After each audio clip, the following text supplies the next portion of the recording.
Hey everyone! Thank you so much for joining us.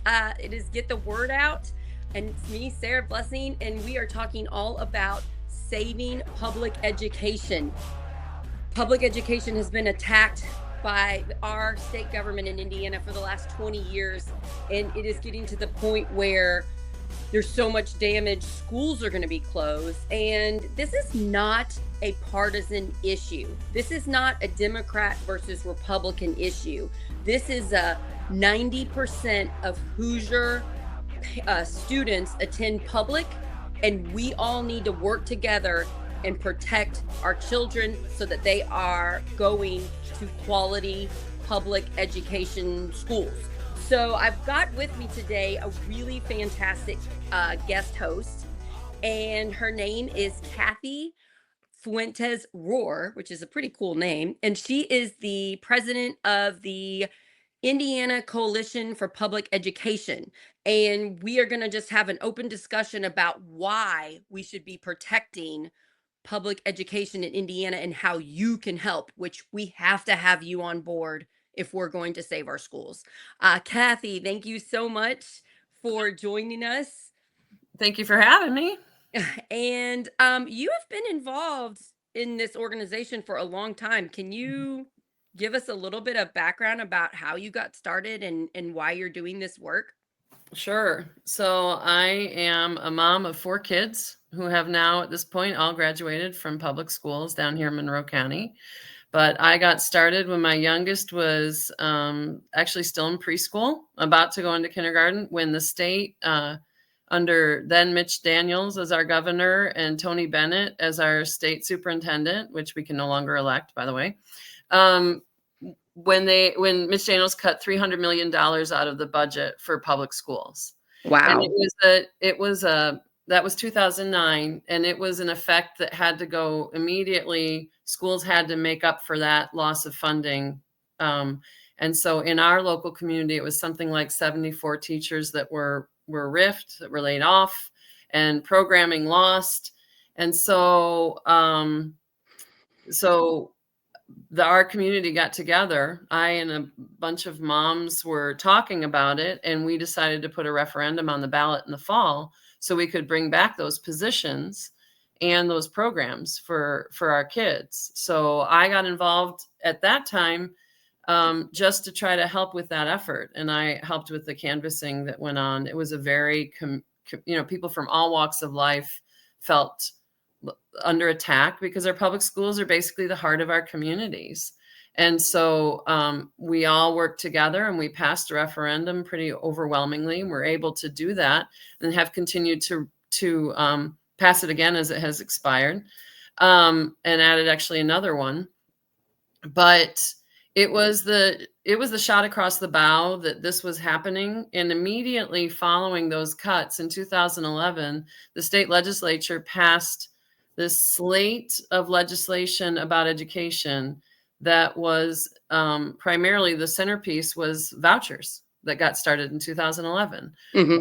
where the funding started going from our public education pot of money to private mostly religious schools. And they expanded charters, and they also started this test-driven accountability, which was like high stakes testing became. And this was a national effort. Indiana was not unique in this. And teacher unions had already been attacked at that point as a right to work state. So a lot of things converged at the same time.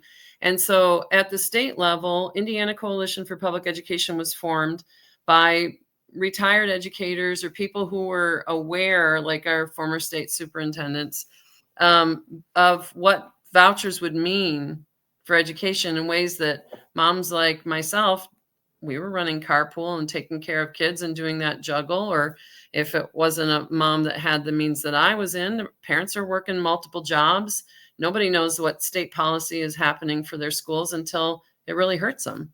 And so I found out about the Indiana Coalition for Public Education, and there was a movie called Rise Above the Mark that got started. It was West Lafayette School Corporation and their superintendent, Rocky Killian, I think it was the foundation that started it, to really show people what was happening. I think it was like maybe the next 2 years.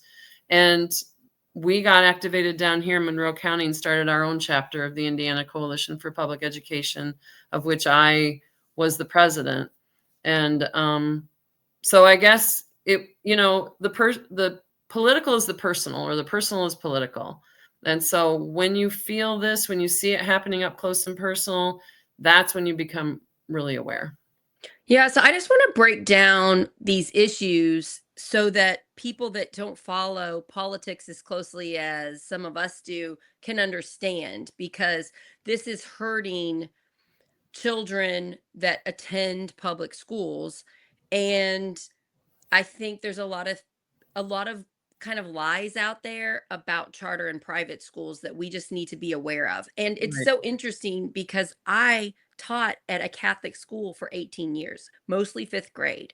And I was a teacher during the whole movement when vouchers got Mm, started. yeah, And I was told through our group of Catholic administrators how great the voucher program was. And sure. I was never told that it was hurting public schools. Hmm. I would have not supported it had I known the truth. But I was in my little Catholic school bubble, and I was just told the money follows the kid. If the kid's Hmm. not going to public school, then they should get the money of what school it does come to.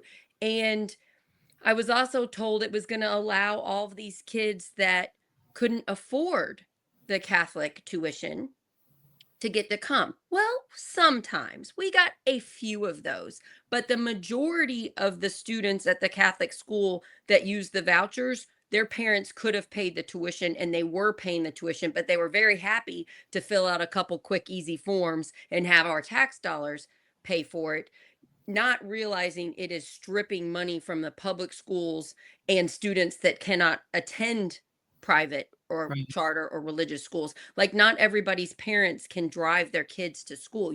Our schools in New Albany, you had to be dropped off at and picked up, and that a lot of people can't do that. Another thing that we need to realize is there aren't great charter private religious schools available in rural areas. So, what county are you in, Kathy? I'm in Monroe County. I'm where Indiana University is. So we are Nice. very fortunate. Yeah. A So college. I'm in Harrison County, and Mhm. there are not any good charter Catholic, religious, private schools in our county. There are some small, not great ones, and there are some online schools, which my son did during the pandemic one year, and it was terrible. It's So, not yeah. anything like going in person. So the it really affects rural. If you are living in a rural area and you're not in a big city like Indy, or you're not in New Albany, you're not in Monroe, if you are in rural areas, they legit want to turn your public schools into charter ones that won't be as good. And we have to fight to stop them. I mean, that's sort of what they're doing now, is just they're trying to close down schools. And we won't talk about all the nitty gritty laws, but we just need to be aware their plan is get rid of government funded education and make it all private charter religious. I mean, right? Well, yeah. I mean, I think it's a very confusing and very complicated issue that is really hard to break down. But a lot of even our legislators don't really know the difference between a charter school and a voucher school. Like, so the voucher program is but 90% of what that student would get if they were going to a public school, the per pupil amount. We get funded by the state. I think the school funding is really confusing. Used to be that you got funded by your local property taxes, but they changed that right before the cuts to public education. They changed it to be state funded. So we hold our hands out and get the funding from the state, Huh. the per pupil amount. And that's when they talk about the backpack full of cash. We get a per pupil amount, and it varies in each school district. And there's a complexity. They try to get complexity formula, recognizing that kids that are living in poverty, or kids with special needs, or kids who are learning English all cost more to educate because the needs are greater. And so, but anyway, so that's like on that side. Then we also have property taxes for public schools, and that goes to your debt service, and it goes to your transportation, and it goes to your capital projects, so that like we can renovate a school or those kinds of things, make sure our buildings aren't falling down. But when they capped property taxes in the Constitution, a lot of communities cannot raise their funding enough to really get. That's the problem that we're having. Is that the state constitution or the national It is constitution? the state Okay. constitution that people passed, they voted for. And so it's that kind of anti-tax movement. But taxes are what gives us roads.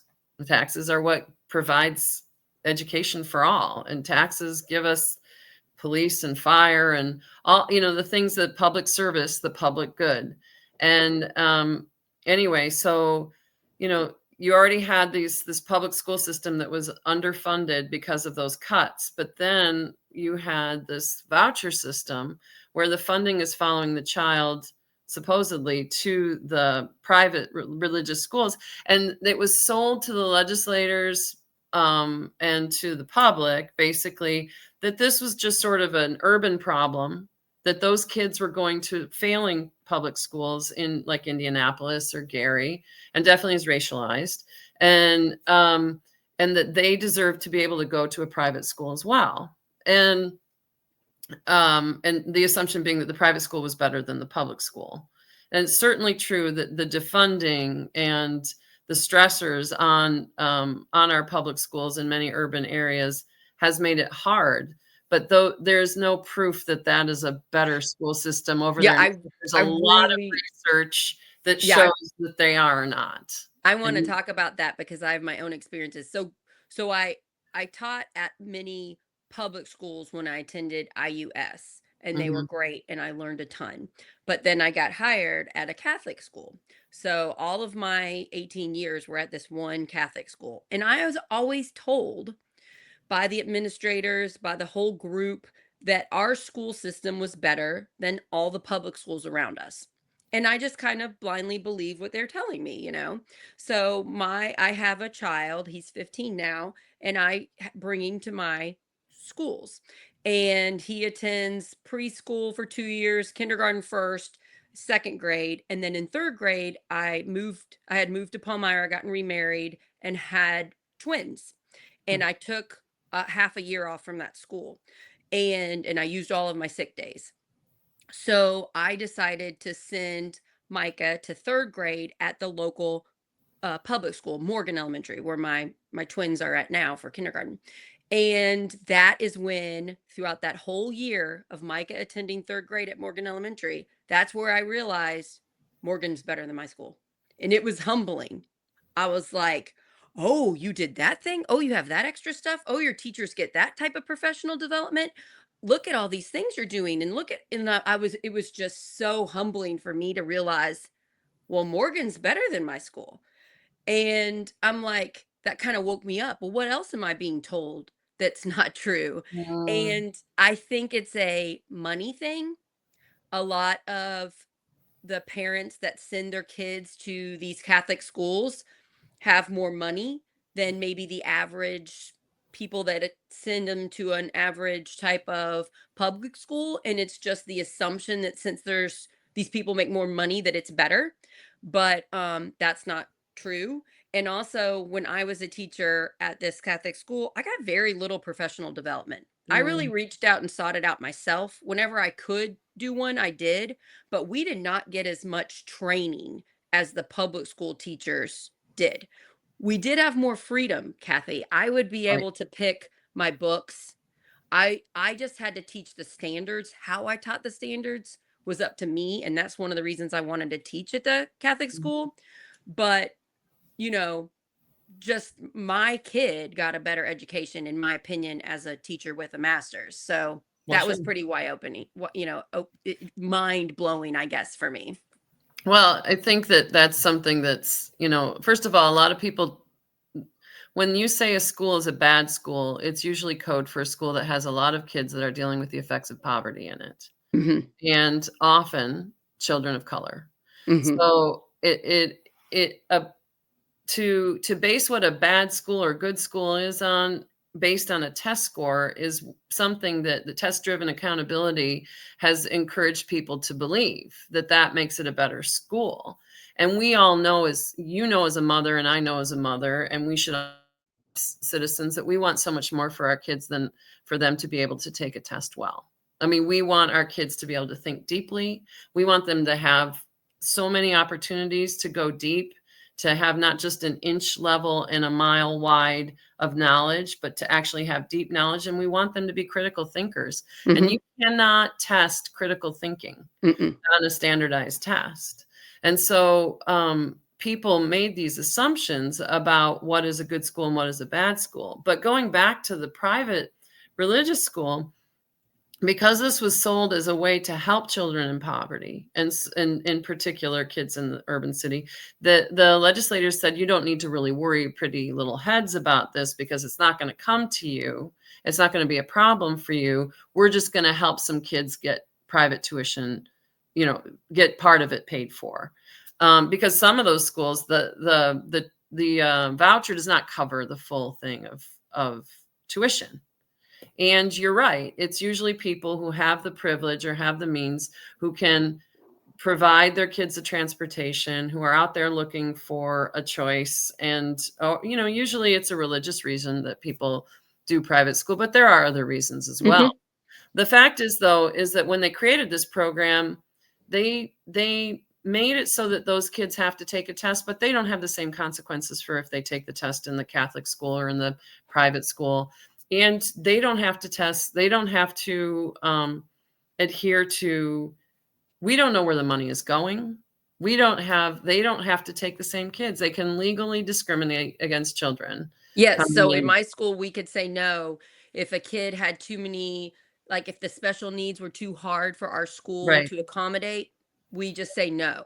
right, So we're giving money to schools that can say no, and they are. They're saying no to kids with special needs. They're saying no to kids that might be a different race. They're saying no to kids who might have two moms or two dads, or a mhm, single mom or a single dad. If right. they don't like your religious background, like if you're a different religion than whatever that school is, they can say no. And we're not talking about that.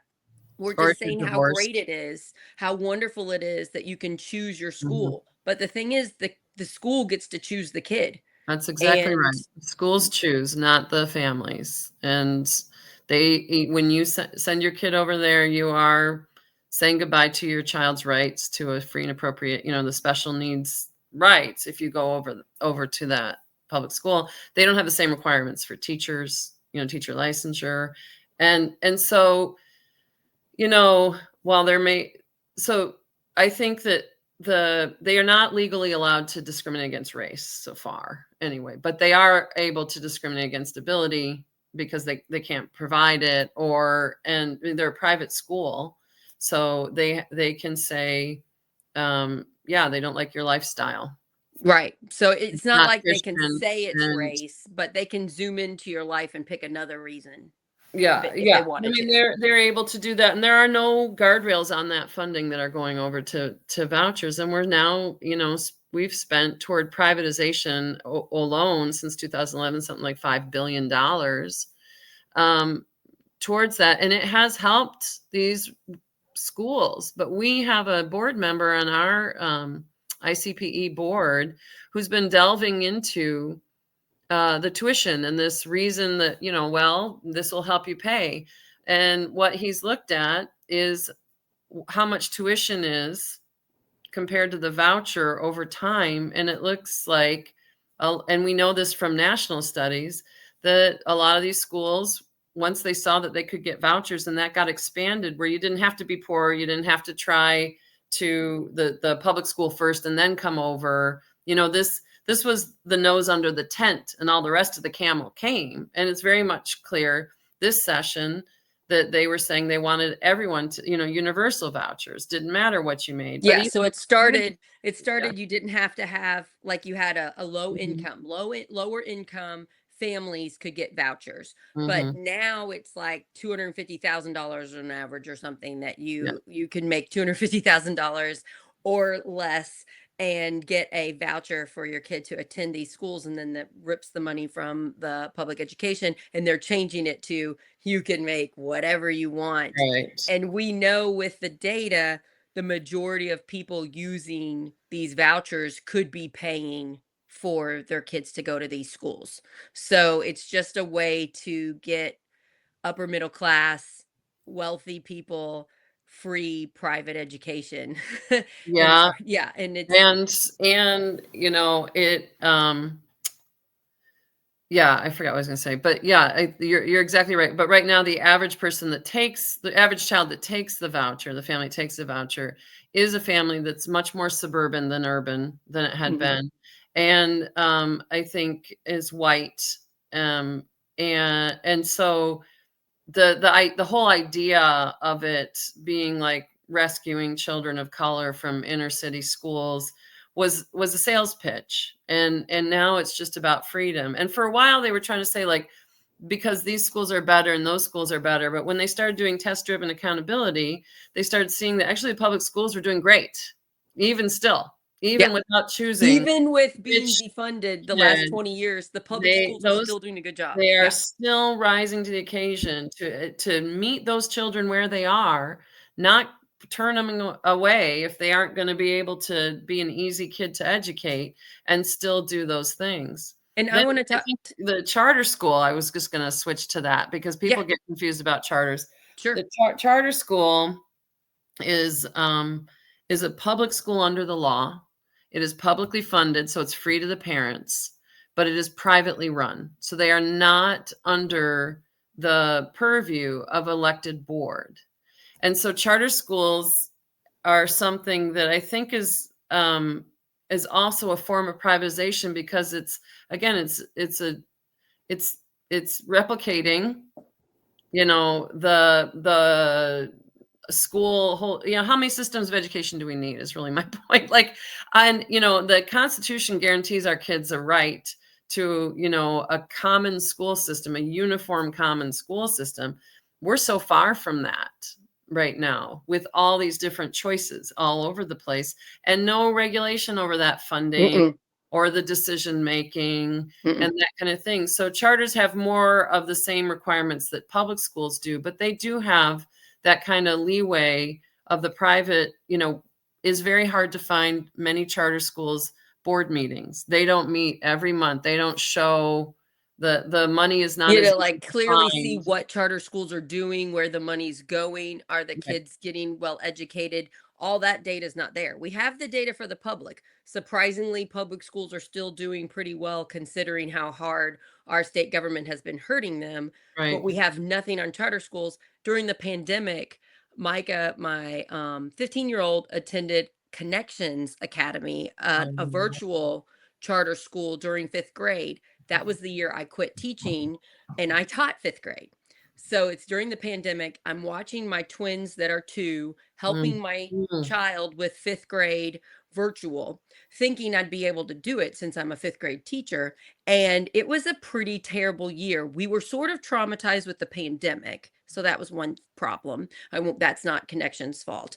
But then online school for a year for my kid that loves to be around kids his age was really mentally harmful for him. He needed to be around other kids. He very rarely got to even speak or look at other children on that Connections Academy. So here's this, I didn't pay one dime for that.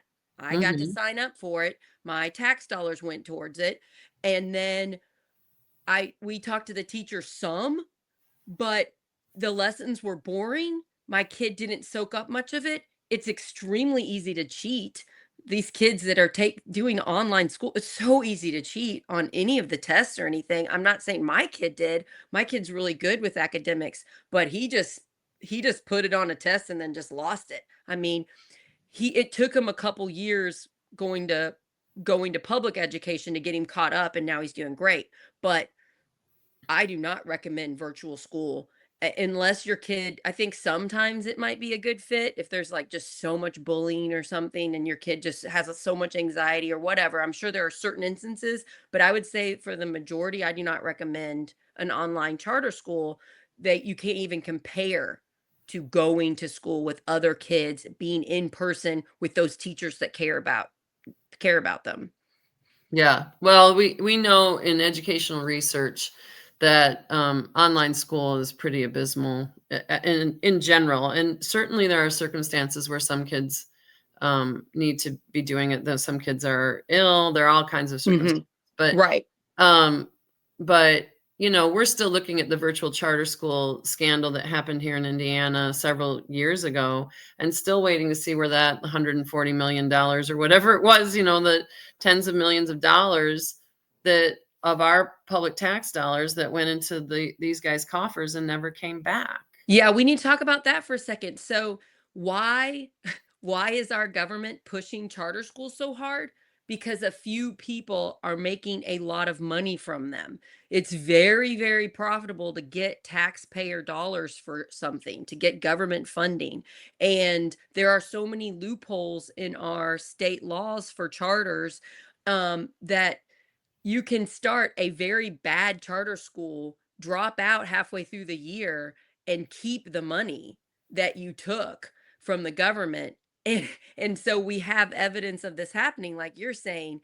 But it's really easy to track. OpenSecrets.org. I used that website when I was running Mhm. for state house, and it's pretty upsetting. Don't do it if you're having a bad day, because our government elected officials, sometimes on both sides, but they take very little money from some type of charter school group, somebody that's profiting up. They give some money and they say, "Hey, vote for charter schools." And they're like, "You got it." And it's really upsetting to me.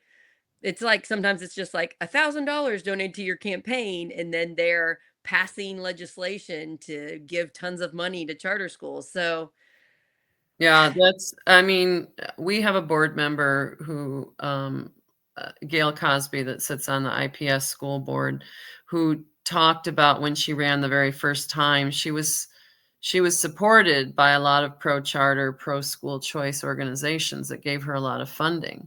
And she was naive and less informed and didn't really understand the whole climate or environment of education reform and what that meant. And so this time around, she refused to take any of that funding. But it is true that there's a lot of money going to political campaigns. And look, I think it's really important to recognize that this has been a bipartisan attack on public education. It's yes. a very neoliberal idea to have charter schools to try and make more products that somehow this product, this competition will create a better product, and then everybody will get better. But I think that it's really important to recognize that a competition involves winners and losers, and that no 6-year-old should be on the losing end of equal educational opportunity. We're hurting our kids that are rural, and we're hurting our kids that are most vulnerable, that cannot afford to be driven to a school, or that parents can't stay home while their kids do virtual. Right. We're hurting everyday hardworking Hoosier parents and their children, and that's where I get the most upset, because we don't talk about them enough. We just blindly act like we're helping everybody by doing this. And I want to talk just a minute about what it was like for me when I student taught 6th grade at Grantline Elementary. It's a public school. This was in 2002, I think. And I taught 6th grade, and it was fantastic. The principal was wonderful. The teachers were fantastic. I learned so much. There were tons of special needs kids in my classes. I taught 3 6th grade classes, and they all had all these aides and these people trained, and they would pull the kids out, bring them in, give me stuff to help with them. And they were special needs, all kind, across the board, some in wheelchairs, some with trouble, like they didn't have a high IQ, and just all kinds of different issues. And since then, I've just seen the stripping away of special needs education. Take an aid away here, take some money, take a funded program, and now it's not the same. The teachers are doing the best they can. they're still helping kids. They teach everybody, but the resources, the money, the extra support is not near what it was. We can very quickly get that back if we start funding public education properly again. It won't take that long. We did it the first time. We kept adding money to special education back when I first started, and it was wonderful. And it just, I can see the hurt. And I Yep. hate when the people taking the money from us, they're taking the money from the schools and then they're saying it's the school's fault they're not doing as well. And it's like, no, it's your fault. You're taking away the stuff we need to teach the children. And I just get tired of that constant argument that's so false. Yeah, I mean, you have that unique perspective to be able to see this whole trajectory from before. Like, we are not yet at the pre-2009, 10. We're not even at that level of funding for public schools anymore. Because now, if you think about it, we are funding that funding for education. We have a graphic on our website on Indiana Coalition for Public Ed.org that is a leaky bucket. And so it started off with just a couple holes drilled in there, and now it's gushing from all different sides. Now we have things called education scholarship accounts, which is just like a blank check to parents for some kind of educational services if their kid has special needs, or now it's the siblings, and they're trying to expand all these different ways that the funding is running out of the bucket. And you know, when it was sold to us about vouchers, they said, well, that child won't be educated in your school anymore, so it's saving you money, because the kid was leaving the public school at that time. But now we are funding kids who have never had any intention of being in the public school, and who are already in the private school, and parents who can already afford that. And so that funding is limited. And so the kids that are special needs that are not allowed to go to those schools are losing out on the things you're talking about, paras and so forth. And, we can't talk about this climate without also talking about the way that teachers have been and educators have been jerked around over the last 20 years or so.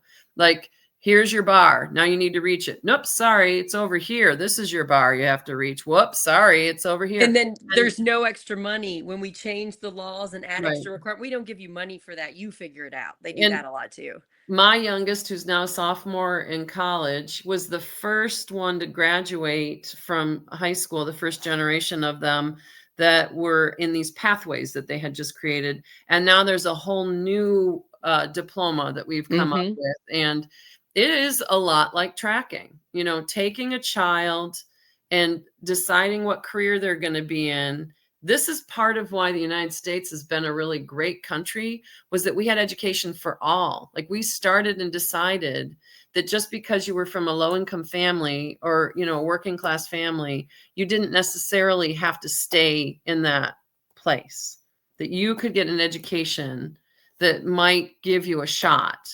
This is a promise that was never fully fulfilled. We've never fully funded special ed. We have done a lot of tracking. There's so much replication of social inequality in our schools. People who are supporting public schools are not saying that they're perfect. That's very, very clear. We're not saying that the private schools are terrible and that the charter schools there are some great schools all around. What we're saying is, like, where is the tipping point and what is your social responsibility? Because it's not a consumer thing. These are not factories that these children go to, no matter how many times the legislators are wanting to tell us that.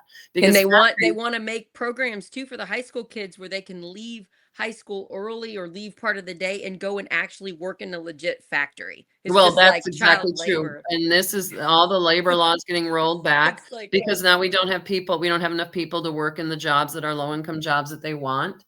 And so so let's get kids it's involved. Let's get teenagers in there. Yeah, it's like, it makes it where's the humanity and the right. empathy Well, and the love for everybody? it makes it incumbent upon our school boards to say, we are still going to provide that equal educational opportunity as much as we possibly can, that depth and that breadth of curriculum for kids. So we educate the whole child instead of plugging them into some kind of thing where they're going to end up dropping out of high school, Oh yeah.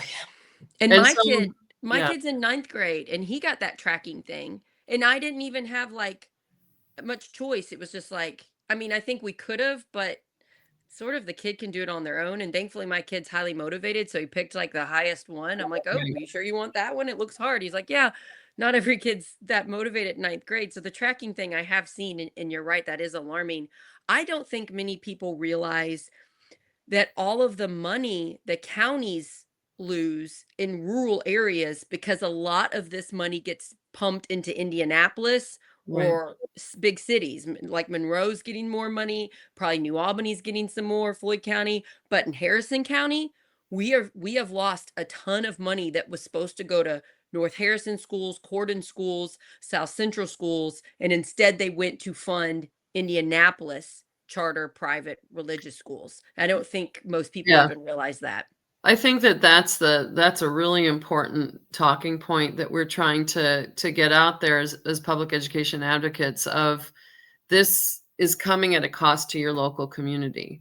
Why are they willing to let tiny little charter schools open up? These charter schools individually are considered a whole school system of themselves under the parts of the law.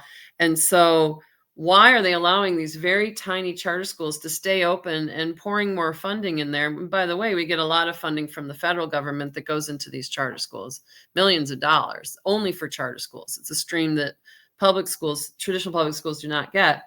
And we're pouring all this, and at the same time, we're slipping into bills the disillusion of whole school systems that we say are too small, with no democracy, no conversation. And I think I wanted to go back to that point with charter schools and voucher schools. When you are unhappy with the direction that your public school is going, it matters a lot about leadership. The people who hire the superintendent are the elected people that we have in our community that we elect to our school board. They don't run the schools, but they do determine the direction in which the school is going. So if there is a failure in your public school system to fulfill the promise of public schools for your community, you can change that board and elect people who are going to really focus on that, make sure that their superintendent and their principals are directly focused on the kids that slip through the cracks, or math is not working in your district, or whatever it is. We have a voice as parents and as community members and as taxpayers in the running of our schools because we elect these board members. They do their business in public. That is legal. They cannot do stuff behind closed doors. They show us where their decisions are on every single dollar is accounted for. But in a charter school, you cannot elect it. You cannot elect that board. They are self-appointed. They don't even have to live in state. And so you don't have that same voice in your school system. And then you can't go to the meetings. So if your well, kid you're attends a supposed to charter be school, able to. Yeah, but what I was going to say is that you can go to the meeting. Sorry, I missed that. You yeah, are. they're public. You're supposed to be able to, but good luck trying to find where some of these meetings are occurring and Oh, when. okay. Like Thanks. we have had volunteers that try to get to those charter school meetings. Sometimes they only meet 4 times a year. So it isn't, or one board is supposedly going for multiple charters, I think. But it's a very convoluted thing. But the point of that is, in Marion County, 1 in 3 of those schools, charter schools, have closed down. Wow. And that's what they say is accountability for charter schools. They say, well, we are accountable. We're more accountable because if it's not working, whatever that is, usually not getting enough funding or people in there, their results are abysmal, attendance, then we close down. But closing a school is not really accountability, it's trauma. Those kids, that's their home away from home. That is where they go to learn. That is, we trust the school to take care of those kids. It's traumatic for the community. It's traumatic for the children. And then they get dispersed. And when I first became a public education advocate and I started attending different things to learn more as a mom, I went to something that was at the university that was a person from one of these pro school choice, like charter organizations in Ohio. And he was coming to tell us a brown bag lunch for mostly people who were interested in public ed policy.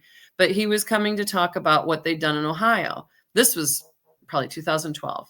And he said, We closed down all these schools. Those charter schools our schools were just not working in Dayton. So we closed them all down, and the kids were crying and the parents were really upset, but they had to go find somewhere else for their kids to be.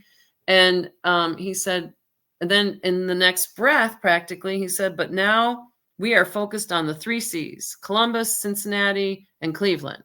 And we're already messaging in Cincinnati. Do you know those parents think their schools are good and they are happy with them? But we are trying to do some polling and get them to understand that their schools suck. Yeah, and that's, oh man, And we so still then have that I happening was here. so shocked, and I was just this little parent sitting in that room. And I said, wait a minute, but you just got done talking about the trauma that your closing of schools in Dayton had caused. And he got defensive. And he's like, well, at least we found other places for those kids to go or whatever. Lots of charters just close up shop and leave. But it's just this promise and this churn. And no teachers can be, there are no teachers in Indiana in a charter school that are unionized. So the teachers. I wasn't allowed to be on a union when I taught at a Catholic school. Well, not at a private school for sure, but even Right. these charters that are That's not, interesting. charter schools are not unionized. Those teachers do not have the same voice. And if they even start to talk about it, they're at-will employees and can be fired right away. There are some whistleblowers I've heard about that just get fired. And charter schools have ways of being like, and I'm not trashing. There are some really great charter schools, but when you have, well, I'll go back to what I was going to say, which is basically like there's discipline policies that are very extreme. And so they really can push out the kids that they don't want. Oh yeah. They You have have these to little be, you have to act demerits, the way your they're shirt telling is you. Yeah. untucked or whatever it is. And then those kids are having that whole disruption in their school and in their education. And they have a lot of studies showing that that's like a school to prison pipeline, is those extreme discipline policies where those kids get disrupted and then they're having behavior problems and they're trying to go back to the school. And part of this count date is like every like October and again this spring, there's a count date and you get your funding per pupil from the state. So when you get the count date, a lot of superintendents will tell you a whole bunch of kids from charter and voucher schools will come flying into the public school after count date without the funding because it does not follow the child back. So they'll accept everybody to get more money at the beginning, and then they'll have a hard academic or discipline policy, and then they'll kick a bunch of those kids out if they can't be perfect, and they get to keep that money. If they are finding like the kid is not a good fit, that's a And word. they get to set the rules for that. They just make sure they get that count date first, and then those kids go back. Now, I've heard about that. It's sad. It's just this churn and this destabilization because we have so much funding going to these schools that get to choose these choice schools, or can cap how many kids come in, and then don't necessarily have the transportation. I mean, charter schools were sold to us that they were going to be cheaper, like to do. Like public schools are full of bureaucracy and red tape, and we need to. I mean, the origin of charter schools was actually like teacher union endorsed, Albert Shanker. It was supposed to be innovation. I remember how great they sounded. I remember hearing about them. It was supposed to be a way where you could innovate over here, and then this magic sauce would be able to become back. You were under the purview of a school board. So you were going to do this innovation, and then it would come back and we would learn and we would do better by all kids. But now it's become this private sort of entrepreneurial project to make a few people make a ton of money. Yeah, where you have like a brand, KIP or whatever it is. And those can be, there are no for-profit charter schools in Indiana. My home state has tons of for-profit charter schools. It's illegal to be a for-profit charter school, but nonprofit organizations that push school choice can still be making money. Oh yeah, they're making money. That's the whole thing we're not getting. People are profiting off of our children's not as good education, and they're doing it as much as they can. And with the whole guise of school choice is better. I remember hearing about charter schools, like you could send your kid to a math one if they love math, or a music one if they love music, or an art one. And I'm like, where are those? Like, I think what we need to, this is so my oldest to my youngest are 10 years apart. And I have seen that trajectory also change as a parent. And I think that there's been a lot of pressure on parents in this day and age now to be consumers in their child's education. It's been a very successful sell that instead of looking at public education as the ultimate group project that we all have to make sure that we pass with flying colors, because the future for our kids, the future for our state, the future for our country, the future for democracy depends on whether or not we successfully create this common system, this public education system, where kids will learn what they need to thrive, and they'll learn what they need to learn in order to be really great contributing members to society. Like that whole democratic ideal is out the door, and it's become very business oriented. And we have to sort of bring that back in the way we frame this and think about it, because if it becomes about my child and my choice, and listen, I've heard everybody across the political spectrum frame it this way because it's become this way. I'm a consumer. This teacher kind of sucked this year, so I'm going to go out and look for another school to put my kid, right? And instead of like, your kid learns from all kinds of things. And if this teacher is really so bad, then it's to you to talk to the teacher. If that teacher can't correct it, it's up to you to talk to that principal. It's up to you to go up there, because when you lean in and make sure that these people are doing right by our kids, you're doing it for everybody. When you are going off onto somebody's entrepreneurial project, all of your social capital and your real capital is going out there with you. And so where you could be raising money in PTA for all kids and creating experiences and leaning in and making it a better system for all kids, you're over there creating your own little whatever lifeboat because you have to leave the sinking ship. It's not helping the kids back on the ship. And so it's not to say that I blame parents for choosing or for having choice. I think that we've always had choice.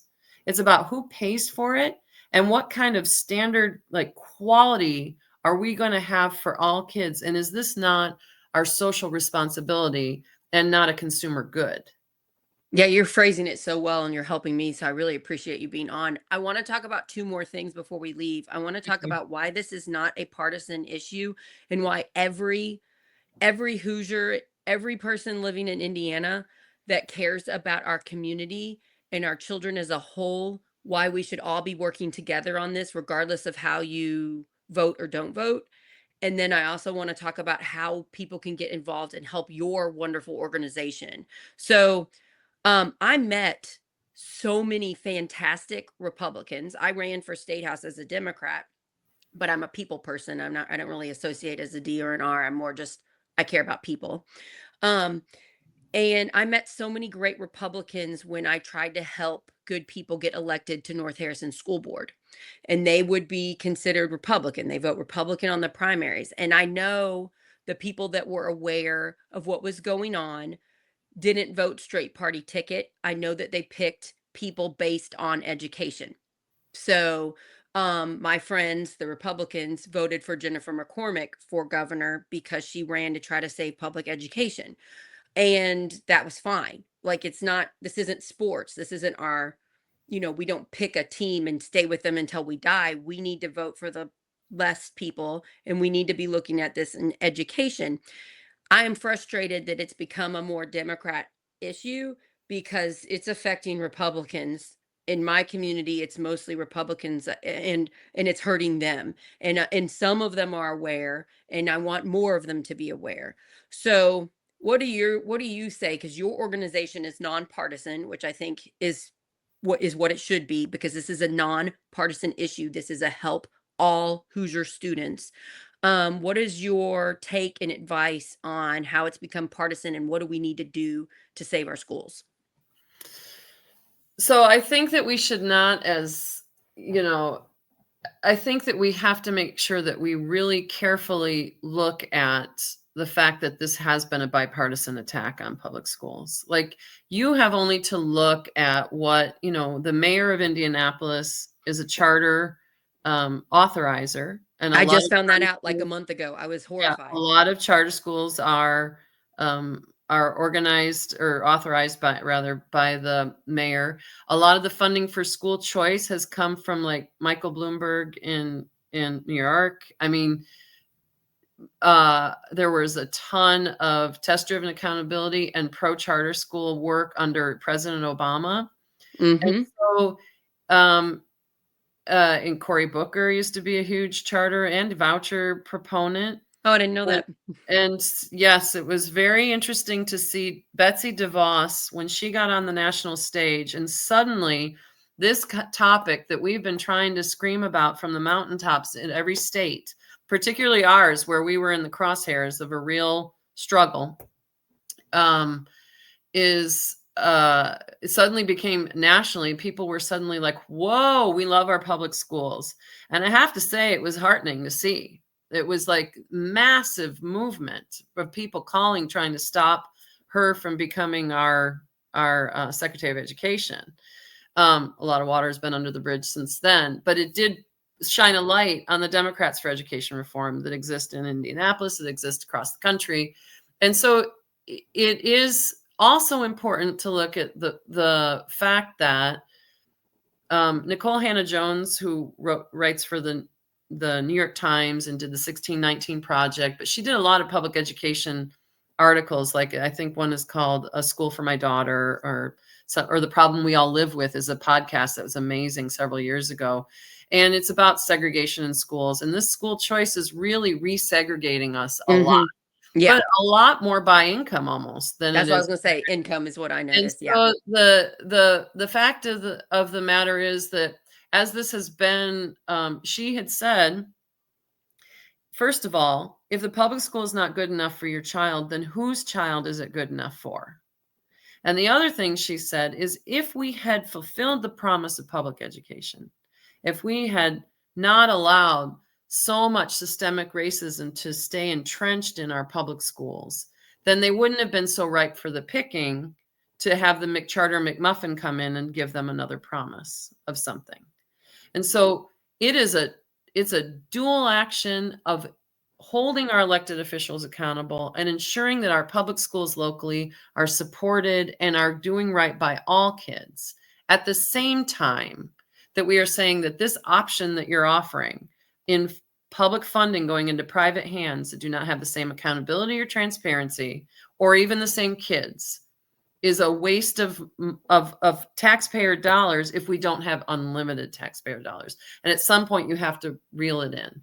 So I think that sometimes people want to say, because of the way the votes come down at the state level with state legislation, that it's a Republican versus Democrat issue. But in fact, we know that it is not. And you have only to talk to our friends in Indianapolis or in I was going Gary, to say that. other So places. I'm friends with Jesse Brown, just new friends with him on the city council. And I just recently became aware that even though it's a majority of Democrats, they are not sticking up for public education like they should. And then the mayor of Indianapolis is not sticking up for public education. So we cannot act like one side is right and one side is wrong. And It's we the have people in power collectively letting this happen on both political parties, and it's going to take us, we the people that care about children and we want all of our children to have quality education, to stand up and say no. And that's part of the reason I started Project Next. It's not it's not partisan. We don't pick, we just call out the bad and we shine a light on the good, regardless of who, what letters next to your name. So, I always want to say, like, this is not to say it's not a political fight. Obviously, this is a political fight, but politics are about your relationship to power. And our schools are in a major power struggle. There's a supermajority at the state house that does not have to listen to the people who are not in the supermajority. And they're extremists. Right. And we have had legislators, like right now, ICP is very grateful that they came out in the Senate with a budget that doesn't include universal vouchers. Ryan Mishler, Senator Mishler, said we're not going to add it. Now I don't know what happened because this is real time and I'm I don't either. a human that can't be sitting there watching every me too. But I have my legislative team of people, and we have our lobbyist at the state house who are keeping track of that. But that was a happy surprise that he's like, no, we're not going to fund virtual charter schools at 100%, which is what the House was asking for. In fact, we want to cut it back down to 70% because right now they get 80, I think.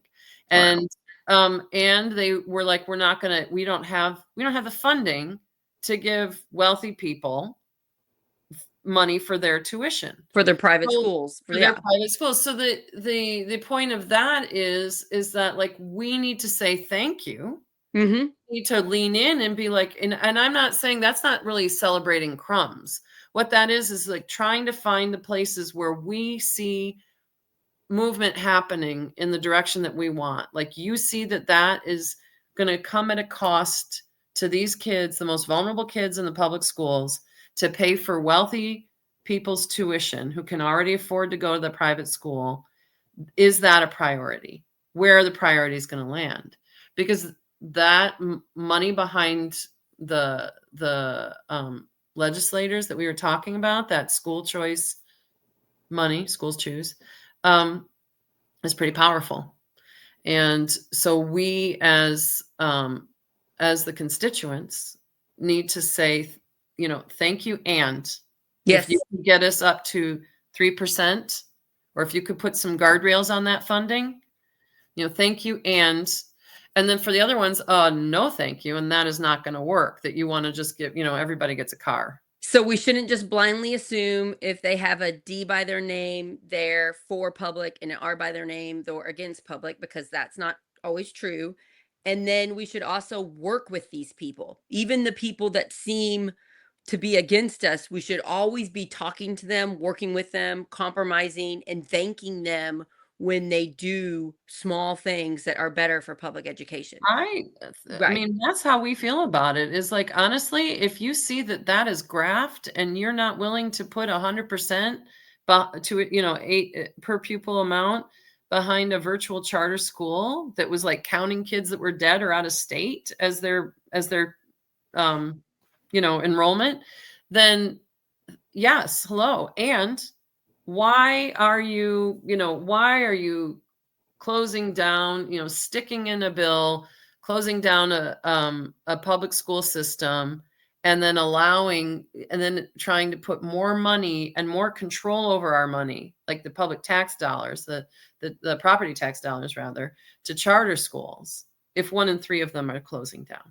Right. What is Yeah, it just simply call out the facts. Let's right, make this better. right. I honestly think a lot of people that are voting the bad things don't understand how they're bad.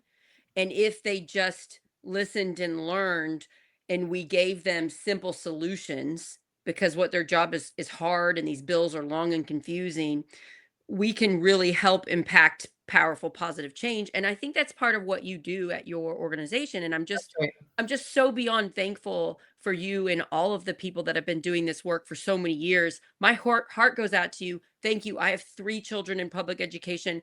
I have so many parents and students that I love, that I want to get quality education to. And the fact that you're fighting for them, it motivates me to keep doing what I'm doing, because Well, I'm thank you, not making Sarah. money right now. I'd like to eventually make Right. money with Project Next, but I'm not right now. My Well, main concern is saving public education in Indiana. and that's what we need to do. Like, we need to be, we are a volunteer run organization, nonpartisan, and it's taxing on us, and it's privilegey. I have the Mhm. privilege as a mom that was at home to have Me been the too. president, Mhm. to be able to Mhm. do that.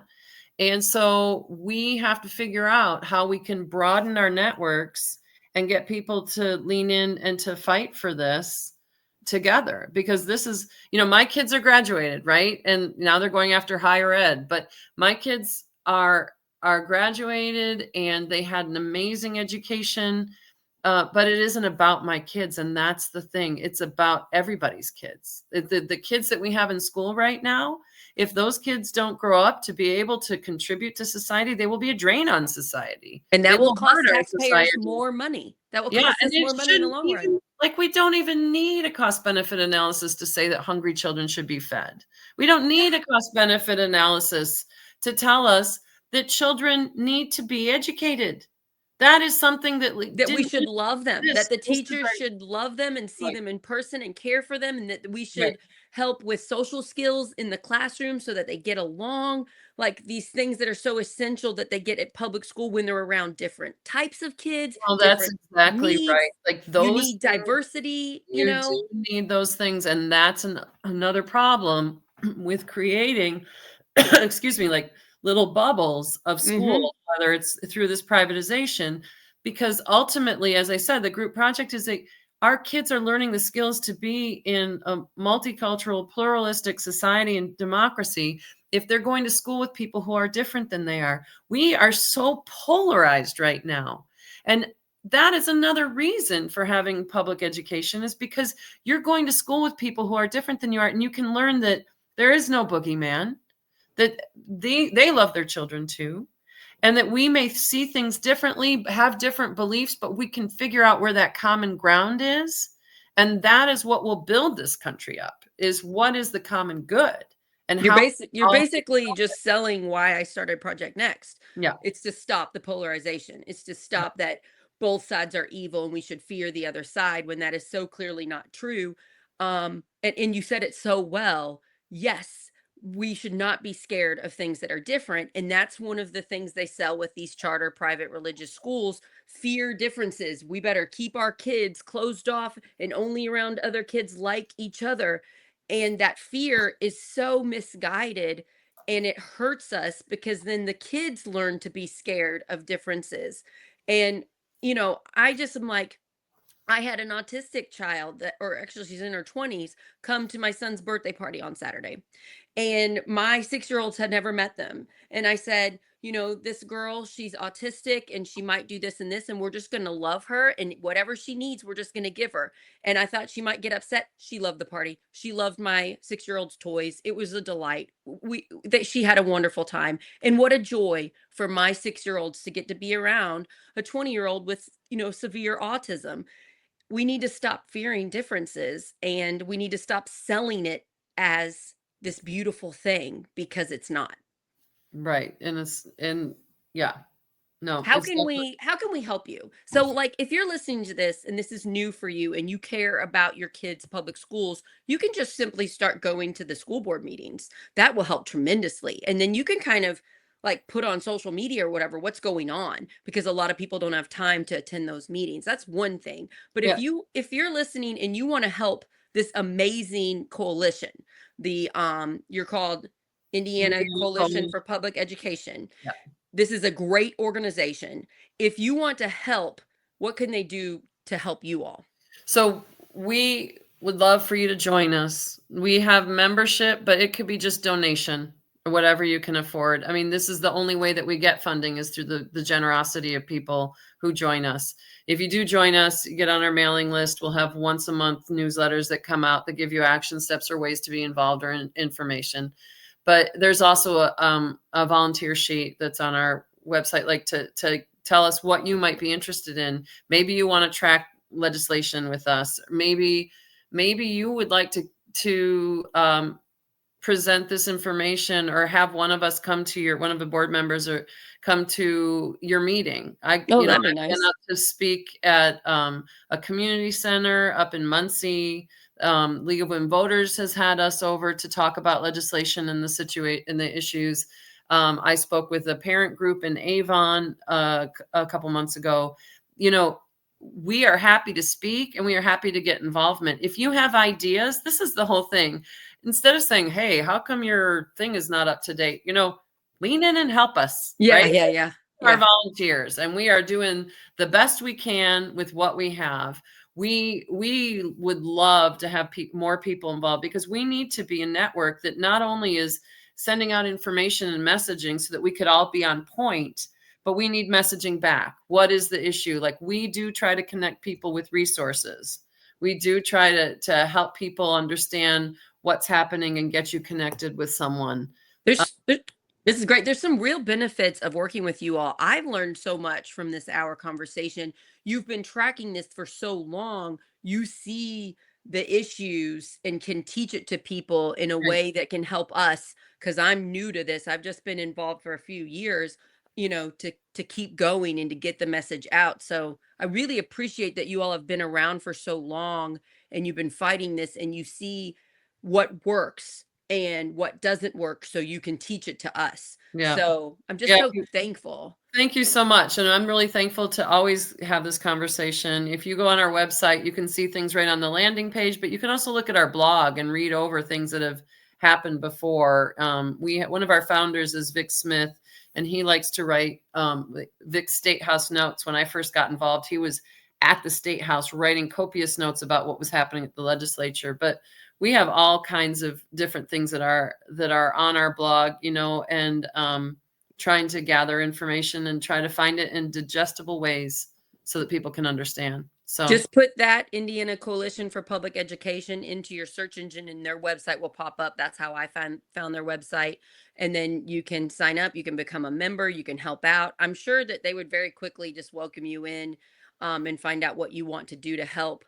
I know social media is always changing and growing.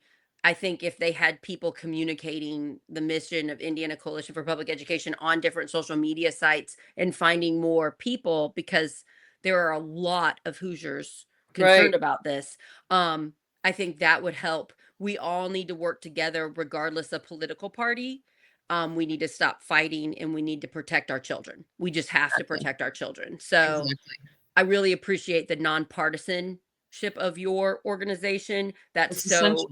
It's so I mean, important. it's essential. This should not, there was a Republican governor before I ever got to Indiana that was Governor Orr, who had famous education policy that was about paying teachers more and having smaller class sizes. Like it has not always been that we would look at an R and assume that they're looking to tear down this pillar of democracy and of our country. And so it's really about extremism, and we need to find a way to come back to the idea that this is for everyone. In a lot of those rural areas that you were talking about, the public school is the number one employer. If they close down those public schools, those are a lot of jobs lost, and that is the end of the heart beating in their community. And like sports, we have so many sports, drama, music programs that public education provide that those charter schools do not. My son loves marching band. He plays tenors. It's his favorite thing in life is playing Mm, tenors. mine was And a and marching band kid too. and we don't have that in a charter school, in a private school, in a religious school. I would have to pay a bunch of money and drive really far away to like Louisville or something to find him someplace where he could play tenors with other kids. I would much rather let him do it for North Harrison, and it's, a few minutes away from my house. Mhm. So people don't realize when you're attacking public schools, you're attacking the football games, the basketball games that people like to attend, those community events, the drama, the choir concerts. And They don't realize that. when you were saying about going to your school board, we need to be loving critics of our public Yes, you're schools. right. That's a We, good we, point. we are not in there to breathe down the necks of people who are There's just so much sacrificing a yelling and fighting. lot of time. I was a school board member for 8 years here, and it was a pretty brutal position to be in. So we need to give grace to people that are trying to lead. We need to model for our kids that we're about kindness and finding common ground.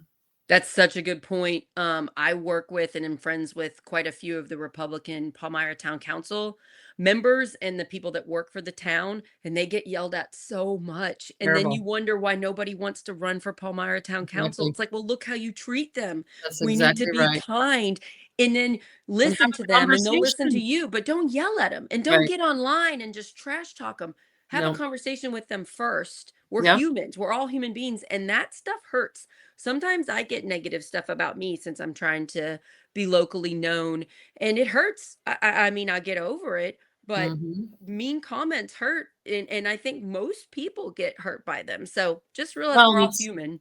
yeah, it hurts people, but it's also just ineffective. If you It really doesn't want work. change, It actually makes the worst thing. It it makes you makes not, it the makes person people doesn't want to get help you. entrenched. It is not how change happens. Yeah, Right. if you're yelling at somebody, why are they going to want to help you? Right. Yeah, yeah, yeah. Okay, you gave so many good tips. I learned a ton, and I'm Thank always you, Sarah. thinking I'm I so know grateful to be stuff. on here. Yeah, I'm really you grateful. You are very welcome to come on again. If there's Yep, some like group, if there's some big thing you all are doing, some event that I could help you promote, or some big issue that you want to get out, you have my cell number. Please text or call me. And okay. big love to everybody at your organization. Thank you very Please much. tell We hope them, that we can get more people to get involved. please join them. Yep, Yeah, share this episode everywhere. I will share it, and hopefully we can get you all some more volunteers and some more help, because so many of us care about our children in our schools, and we can make things better when we work together. yep, Yeah. exactly. Thank you so much. Thank you. Thanks for joining. Please share. I'm going to have Josh Lowry on the show next week. He's a big public school advocate. So we'll talk more about like the laws going on in Indiana next week, and or it might be in 2 weeks. I can't remember. I think it's next week. And just stay tuned. I'll be putting up more info about this. I'm very thankful for all these quality guests. Thanks for being such an amazing guest and teaching us so much. And have a wonderful rest of your week. Tomorrow is Jackson Franklin running for Congress tomorrow at lunchtime. And then after that is a Tim Peck, who's running for Congress. His dad is a Vietnam veteran, and he's going to talk to my new friend Brian Zimmerman, who's a Special Forces veteran. They're going to have a talk about their experiences in different wars. And Brian Zimmerman is a Republican, and Alfred Peck is a Democrat, and they are friends and care about each other. What a shock! Mm, We need more of that, not less. So that'll be tomorrow. Two great shows tomorrow. And have a fantastic day. Bye, thank everybody. Thanks you. for sharing. Bye. Thank Thank you, you. Cathy.